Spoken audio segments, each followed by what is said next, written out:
14 দিনের কঠোর বিধিনিষেধের তৃতীয় দিনে খুলেছে ব্যাংকসহ কিছু আর্থিক প্রতিষ্ঠান। এতে রাজধানীতে যেমন বেড়েছে মানুষের আনাগোনা, তেমনি সড়কে বেড়েছে যানবাহনের চাপ।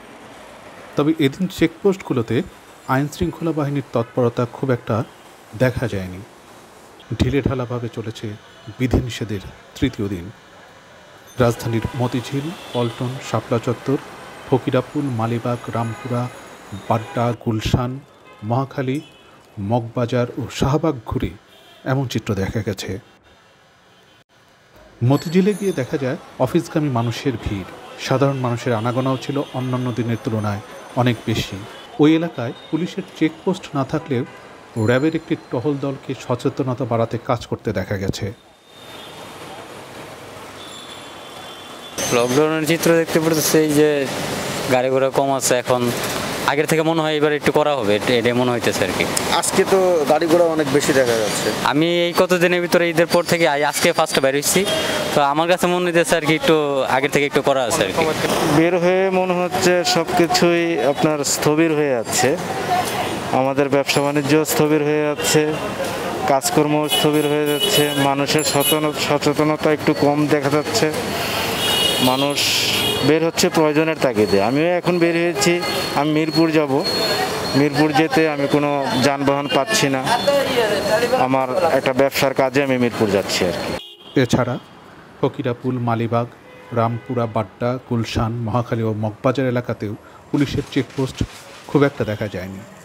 এতে ব্যক্তিগত যানবাহন যেমন অবাধে চলাফেরা করছে, সেই সঙ্গে মানুষজনের মুখেও নেই মাস্ক। শাহবাগে গিয়ে চেকপোস্টের দেখা মেলে। সেখানকার এক পুলিশের সঙ্গে কথা বলে জানা যায়, নানা অজুহাতে মানুষ রাস্তায় বের হচ্ছে।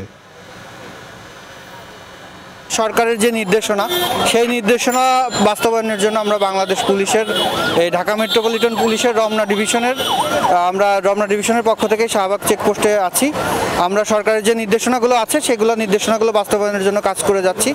যারা এই আইন মানতেছে না তাদেরকে আমরা আইনের আওতায় আনতেছি।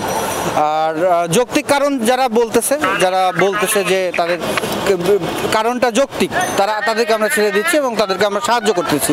তো আপনারা জানেন যে বিভিন্ন আর্থিক প্রতিষ্ঠান, ব্যাংক খোলা, এছাড়াও সরকারি বেসরকারি সব হাসপাতাল, যেটা জরুরি প্রয়োজন, খাদ্য পণ্য, যে নিত্য ব্যবহারযোগ্য যে পণ্যগুলা, এগুলার এই তো খোলা। তো তাদের বেশিরভাগই হচ্ছে এই কারণগুলাতে বের হচ্ছে, তাদের প্রয়োজনে বের হচ্ছে। কিছু আছে অসামঞ্জস্য, তাদেরকে আমরা আমাদের আইনের আওতায় আনতেছি। এছাড়াও সেখানে চেকপোস্ট পরিচালনা করছে র্যাবের পক্ষ থেকে বিনামূল্যে মাস্ক ও হ্যান্ড স্যানিটাইজার দেওয়া হচ্ছে।